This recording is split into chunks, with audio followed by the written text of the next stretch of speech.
Oke pemirsa, sebelum kita lanjut berbincang dengan Mas Dana, kita menuju ke KPU terlebih dahulu. Mas Dana, ini untuk mengetahui bagaimana agenda kegiatan KPU RI di kantor KPU Pusat Jakarta. Kami sudah terhubung dengan rekan kami, ada Zinedine Duhan. Duhan, bagaimana kemudian kegiatan dari KPU per sore hari ini dan bagaimana kemudian hasil real count sementara ini, sudah ada berapa persen suara yang masuk? Duhan? Ya, Gina Vita dan juga pemirsa, ini benar sekali bahwa di KPU RI ini rekapitulasi hasil pemilu kemarin ini memang masih terus dilakukan, di mana data yang kami dapatkan ini per jam 12 yang tadi ini sudah ada 64,8 suara yang masuk dan terhitung ini melalui aplikasi Sirekap, di mana juga dari total 823.000 TPS ini sudah terhitung 533.435 TPS, yang mana juga memang ini dan menurut hasilnya ini pasangan nomor urut 2 Prabowo dan Gibran ini masih menempati posisi yang tertinggi dengan 57,5% atau setara dengan 54,8 juta suara. Lalu disusul dengan pasangan calon presiden dan wakil presiden nomor urut 2 Anies Baswedan dan Muhaimin Iskandar ini dengan suara 24,6% atau setara dengan 19,6 juta suara. Dan di posisi terakhir ini ada pasangan capres dan cawapres nomor urut 3 Ganjar Pranowo dan Mahfud MD dengan suara 17,89%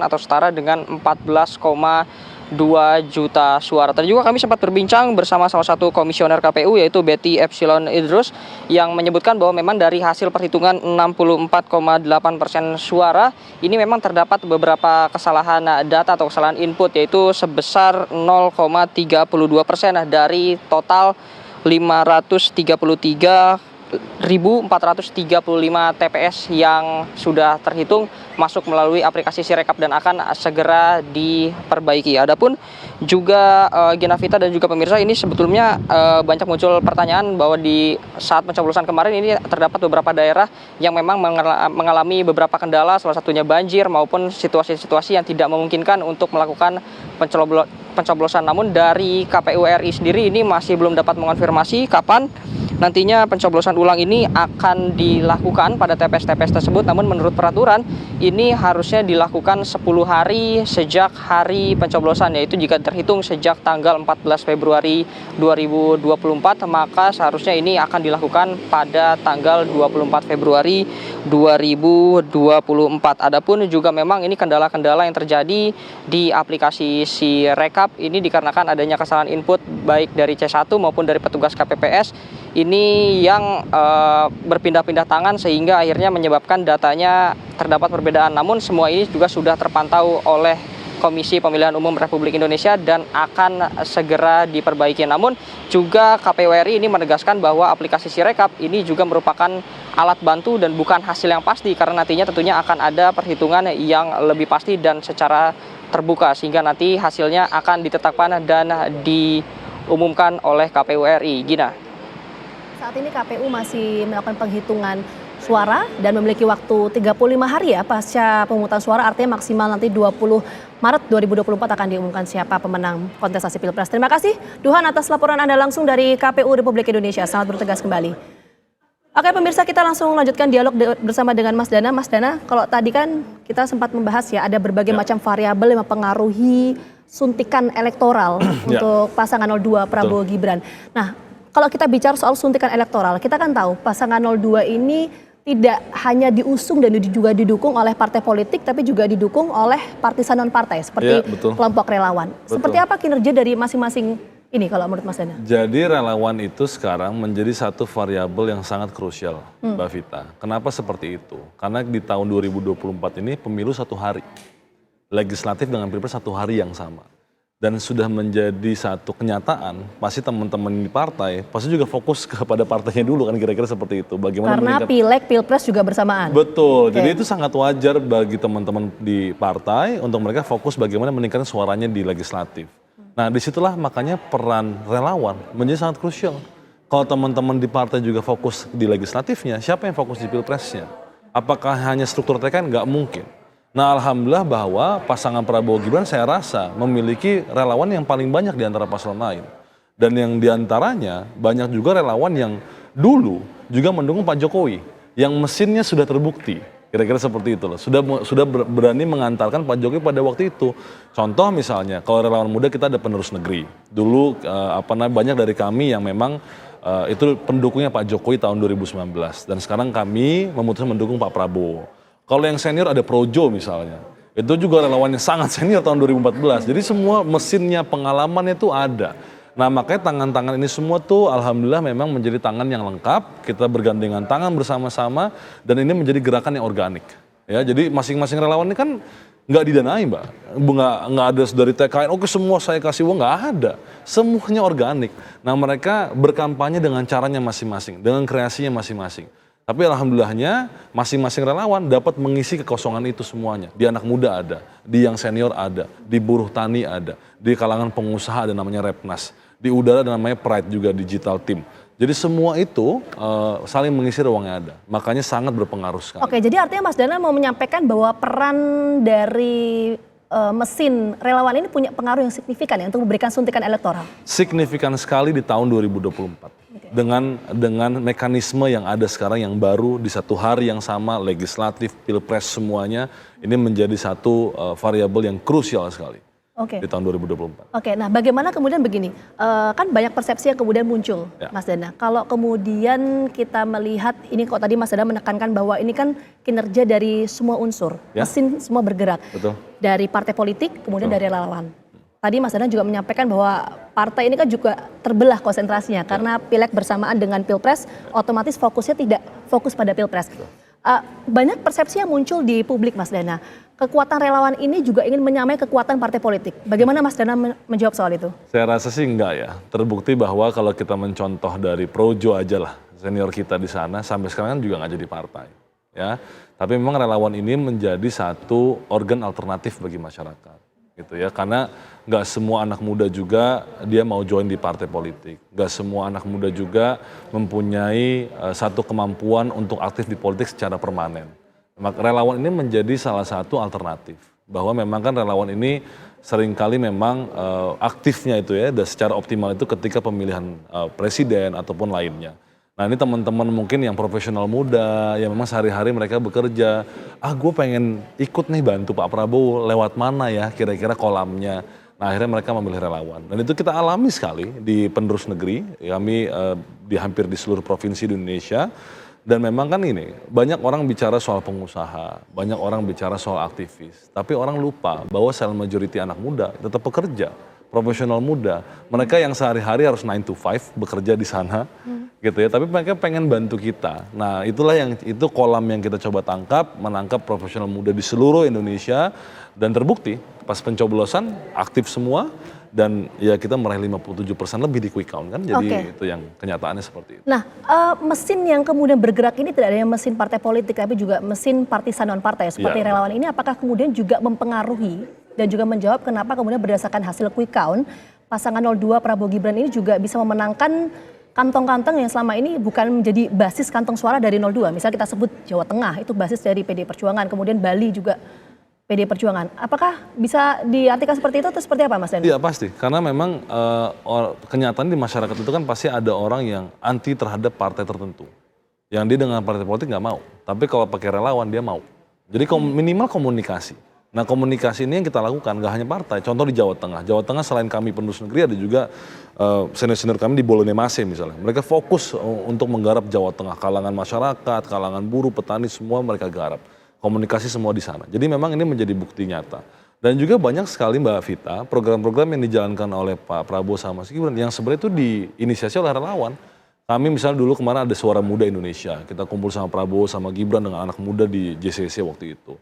Kita juga mengadakan namanya Fun Futsal dengan 3D video mapping pertama di Indonesia, indoor untuk kampanye. Ini kan cara-cara kreatif yang mohon maaf ya, kalau bukan relawan mungkin nggak kepikiran. Ini kan ide-ide kreatif dari anak-anak muda aja kan kira-kira seperti itu. Nah ini yang kita lakukan gitu loh. Nah ini semuanya program yang relawan jalankan. Nah terbukti alhamdulillah berhasil menangkap suara itu, komunikasi dengan semuanya, dan ya dengan cara yang santai dan kreatif gitu. Oke. Nah kalau tadi bicara soal berbagai strategi kampanye, tadi kan juga disinggung ya, para relawan juga membuat berbagai macam strategi kampanye. Kenapa kemudian kalau kita lihat ya, ini pasangan 02 Prabowo Gibran kan kita tidak melihat atau mungkin seperti apa, mungkin Mas Dana bisa menjelaskan, Oke. apakah juga menggunakan penetrasi misalnya ke platform media sosial yang memang itu menyasar anak-anak muda? Apakah menggunakan itu? Banget. Jadi ini kan juga menjadi bahasan kita. Contoh misalnya pas debat Mbak Vita. Yang menjadi bahasan kita ketika debat itu bukan hanya soal debatnya, tapi amplifikasi pasca debatnya. Jadi terkadang bahkan di era sosial media ini, pasca debat bisa mengalahkan debatnya. Kalau kita tidak pintar mengelola pasca debatnya, kita bisa kalah juga. Jadi ini kecerdikan kita masing-masing bagaimana mengemas dan juga mengelola apa yang terjadi di debat itu dan kita kelola untuk kita amplifikasikan di pasca debat di sosial media, di TikTok, di Instagram, di Facebook semua. Dan yang orang perlu perhatikan bahwa tetap kita mau di negara besar, mau di negara maju, negara berkembang, anak muda nggak bisa juga dikasih yang terlalu berat. Jadi kontennya harus ringan, harus mudah dicerna, durasinya harus pendek.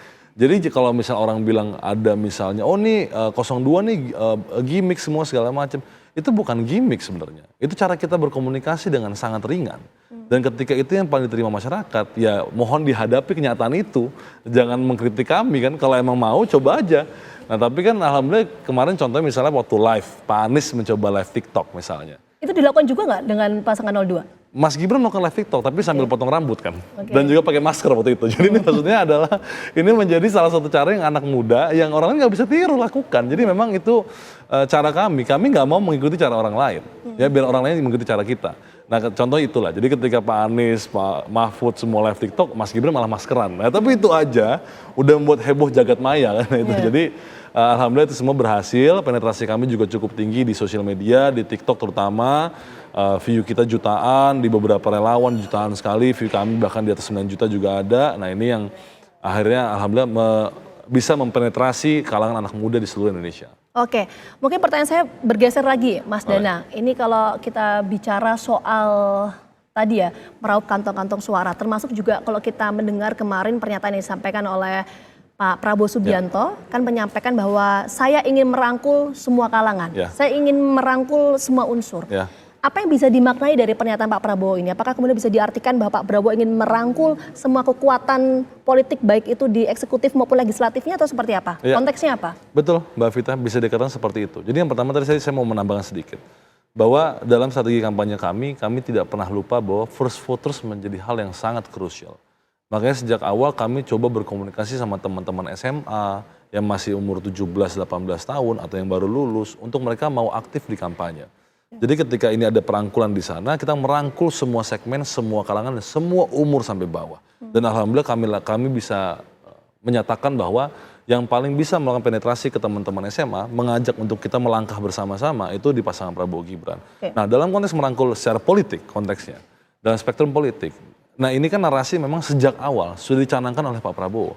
Ketika kami menang nantinya, kami akan menjadi presiden untuk seluruh rakyat Indonesia. Tidak terbatas kepada satu kelompok tertentu atau satu partai tertentu. Kita ingin merangkul semuanya. Kenapa Mbak Vita? Ini satu fenomena yang sudah kita tangkap juga. Orang tuh capek sekali Mbak. 2014, 2019 orang berantem, ribut, suami, istri, bapak, anak, pacaran semua, ayah, ibu semua berantem.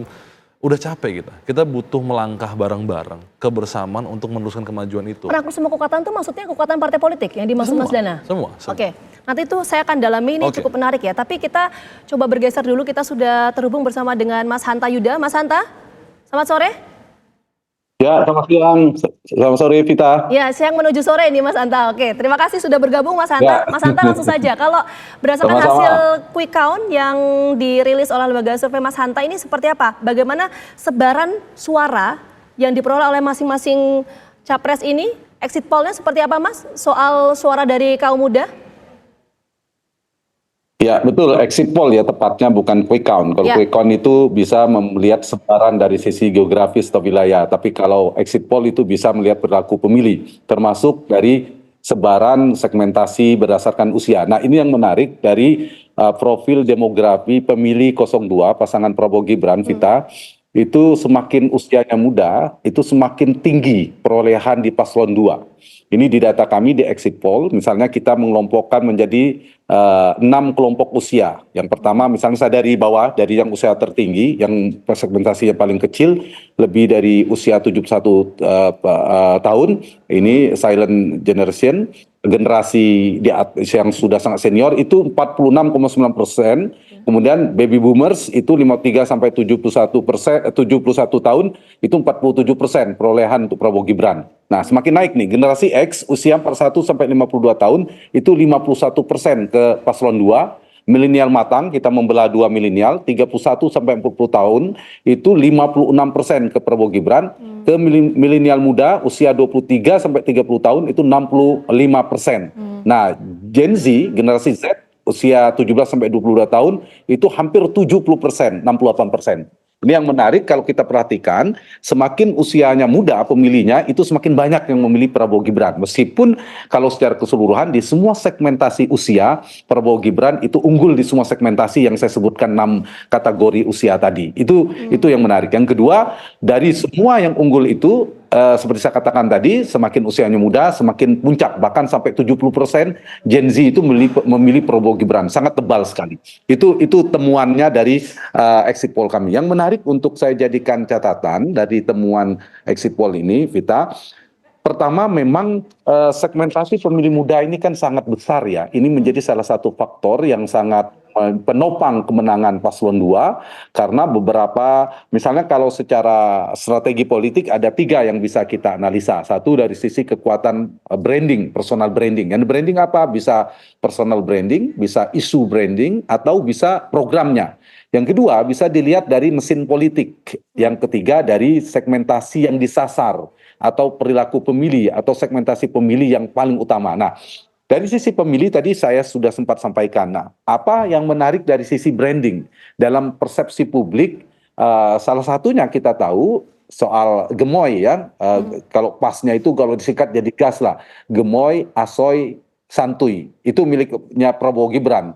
Jadi kalau gemoy itu miliknya Pak Prabowo, Mas Gibran sering pada asik ya, lebih santuy dan seterusnya. Ini yang membuat salah satu brand dalam persepsi publik pemilih muda itu suka dengan gimmick-gimmick semacam ini. Dan itu terkonfirmasi di dalam exit poll kami juga. Alasan orang ketika keluar di TPS kita tanyakan apa alasan mereka memilih paslon 2 Prabowo Gibran. Salah satunya nomor 1 tentu karena faktor figur Pak Prabowo yang tegas dan sebagainya. Yang kedua karena keberlanjutan, mengusung keberlanjutan pengaruh Pak Jokowi. Yang ketiga karena program makan gratis dan susu gratis. Nah, yang keempat gemoy cukup tinggi juga, 5%-an. Nah, inilah kelompok muda yang juga faktor itu. Ditambah yang kedua, dari sisi Mas Gibrannya memang usia muda. Selain karakternya santuy dan seterusnya, aktif di media sosial dan sebagainya. Ini yang saya kira menjadi faktor kemenangan kenapa cukup besar dukungan di kelompok muda. Yang kedua, dari mesin politik.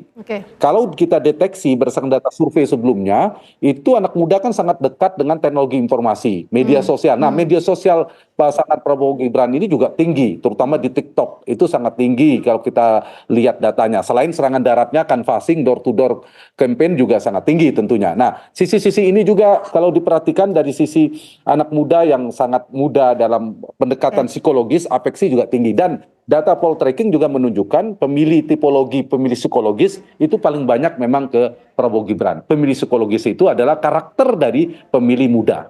Nah, jadi itu jawaban saya terhadap mengapa banyaknya pemilih muda ke Prabowo Gibran. Artinya banyak sekali ada beberapa variabel yang mempengaruhi suara kaum milenial atau kaum muda ini bisa bergeser ya ke 02. Nanti saya akan dalami lagi Mas Hanta, termasuk tadi yang Mas Hanta sampaikan soal Jokowi's effect atau efek Jokowi ini seberapa signifikan memberikan suntikan elektoral untuk 02. Tapi kita jeda dulu, kami kembali hadir saat lagi untuk Anda.